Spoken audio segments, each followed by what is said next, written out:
एक बात तो कन्फर्म हो गई है कि हमारे मुल्क को चला औरतें नहीं है। जिस बंदे की ऑडियो लीक आती है वो अपनी किसी न किसी बीवी, बहन, औरत से मशवरा ले रहा होता है।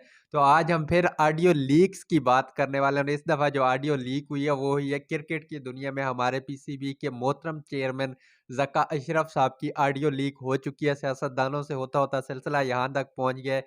अब हम इस ऑडियो लीक का जायज़ा लेंगे और इसके बाद जो वाक़यात हुए उन पर भी रोशनी डालेंगे कि ये कैसे एक दूसरे के साथ इंटरलिंक हैं। देखिए सबसे पहले अगर हम ऑडियो लीक की बात करेंगे ने ना तो टू बी ऑनेस्ट इसमें कुछ भी नया नहीं है, वही कुछ है जो पहले से मीडिया के अंदर चल रहा था जैसा कि बाबर को ऑफ़र की गई थी कि आप टेस्ट की कप्तानी रख लें, बाकी कप्तानी व्हाइट बॉल की कप्तानी आप छोड़ दें।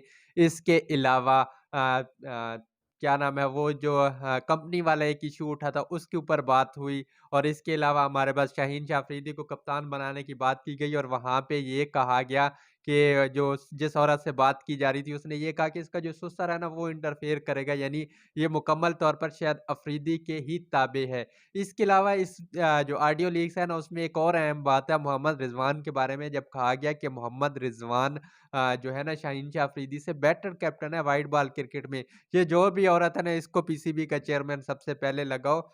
ये जो अब वाला चेयरमैन है ना इसे तो पता कख ही नहीं है। यार मुझे बुखार हुआ हुआ है तो काफ़ी दिनों से मैं ये कुछ कर रहा हूँ। तो सबसे पहले उस औरत को ढूँढो, मेरे ख़्याल में उनकी बहू है क्योंकि राशिद लतीफ़ ने ये ट्रेंड चलाया था कि बहू ने कप्तान बदल डाला। तो ये टू बी ऑनेस्ट जैसे घर में एक वो होती है ना डिस्कशन उस टाइप की हो रही थी। तो यहाँ पे शाहीन शाह अफ़रीदी की जगह मोहम्मद रिज़वान को कप्तान होना चाहिए, उस औरत ने यही कहा था। और किसी हद तक वो ठीक भी कह रही थी, लेकिन हमारे सामने से चेयरमैन साहब पता है क्या कह रहे थे? चेयरमैन साहब कह रहे थे कि जी देखिए वो बाबर का दोस्त है और उसका जो चेयरमैन है ना वही जो उस्मानी जिसका एक कंपनी का बहुत इशू उठा था कि 8 प्लेयर्स हमारे उसने काबू किए हुए हैं। वैसे शाहीन का भी वही नहीं है। अगर थोड़ी-सी रिसर्च मेरी गलत है तो मुझे तो लगता है शाहीन का चेयरमैन भी सॉरी क्या कहते हैं शाहीन का मैनेजर भी वही है, तो इन सब का मैनेजर वही है। यहाँ पे ना फिर पीसीबी की गलती, आपने कोई कानून ही नहीं बनाया हुआ कि कितना कौन-सा प्लेयर एक मैनेजर कितने प्लेयर को क्या कर सकता है वॉच आउट कर सकता है। तो फिर वही वहीं पे पाकिस्तानी क्रिकेट आके खड़ी हो गई है, सियासत फिर से शुरू हो गई है, दोबारा से सियासतें शुरू हो गई हैं। सियासत की बुनियाद पर कप्तानी नहीं दी गई, शाहीन शाह अफ़रीदी को कप्तानी दी गई, जिनकी सियासत की वजह से शाहीन शाह को क्या दी गई, कप्तानी दी गई। और वर्ल्ड कप के दरमियान ये खबरें आ रही थी कि एक बंदा है क्रिकेट टीम में जिसके साथ बोर्ड डायरेक्ट राब्ते में है, क्या करके कप्तान को बाईपास करके, और टीवी पर बैठकर बहुत से लोगों की तरफ से ये स्टेटमेंट्स दी गई कि शाहीन शाह अफ़रीदी को कैप्टन होना चाहिए, वो अच्छा कप्तान है। और जैसे ही बाबर रिज़ाइन करता है इमीडिएटली शाहीन शाह अफ़रीदी और शान मसूद क्या हो जाते हैं, कैप्टन अनाउंस हो जाते हैं। तो ये पहले से प्री प्लान किस्म की चीज़ थी और बाबर को इन्होंने हटाना ही था।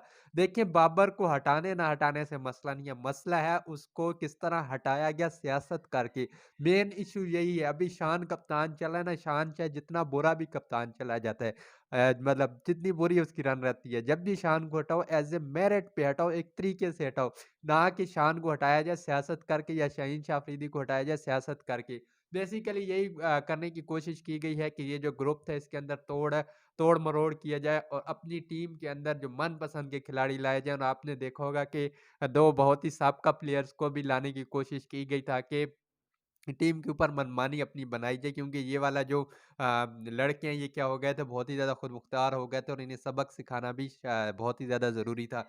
तो फिर वही खेल हमारा क्रिकेट जो है वो सियासत की नज़र होता जा रहा है। पहले भी सारे खेल सियासत की नज़र ही हो गए और अब ये भी सियासत की नज़र हो जाएगा, तो ये तो पाकिस्तान में चलता ही रहता है। तो चलो जी, कादर ख्वाजा साहब थैंक यू, आप सामने लिए, लेकिन इस वीडियो में कुछ भी मतलब ऑडियो लीक्स में कुछ भी नया नहीं था, वही पुरानी बातें थी। तो ये थी आज की वीडियो, उम्मीद है आपको पसंद आई होगी। अगर पसंद आई है तो वही लाइक, शेयर और सब्सक्राइब ज़रूर कीजिएगा और मिलते हैं अगली किसी ऐसी वीडियो में। तब तक के लिए अल्लाह हाफ़िज़।